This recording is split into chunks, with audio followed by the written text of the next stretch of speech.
I don't know. Mr. President, why wait for Congress to release the Epstein files? Why not just do it now? You know, it's not the question that I mind, it's your attitude. I think you are a terrible reporter.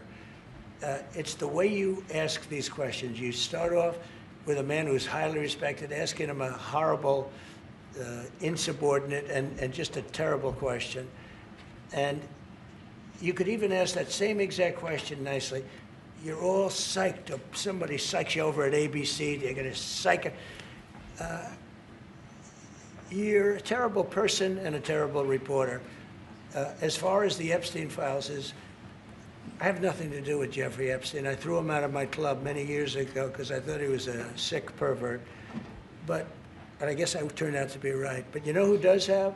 Bill Clinton, Larry Summers, who ran Harvard, was with him every single night, every single weekend. They lived together. They went to his island many times. I never did. Andrew Weissman, I hear. All these guys were friends of his. You don't even talk about those people. You just keep going on the Epstein files. And what the Epstein is a Democrat hoax to try and get me not to be able to talk about the $21 trillion that I talked about today. It's a hoax.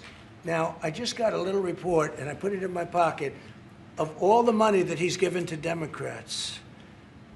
He gave me none, zero, no money to me. But he gave money to Democrats. And people are wise to your hoax. And ABC's, your company, your crappy company, is one of the perpetrators. And I'll tell you something. I'll tell you something. So why not just sign it now? I think the license should be taken away from ABC because your news is so fake and it's so wrong.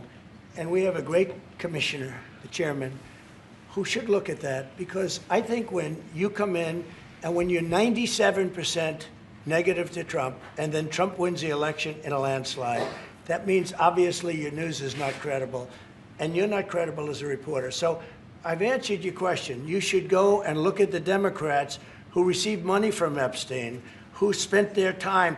Larry Summers was with him all the time. That creep, the fund guy, was with him all the time. What's his name? Reid Who? Reid Hoffman. I don't know Reid Hoffman, but I know he spends a lot of money on the radical left. Reid Hoffman, in my opinion, should be under investigation. He's a sleazebag. And those are the people, but they don't get any press, they don't get any news, and you're not after the radical left because you're a radical left network. But I think the way you ask a question with the anger and the meanness is terrible. You ought to go back and learn how to be a reporter. No more questions from you. Who else has a question?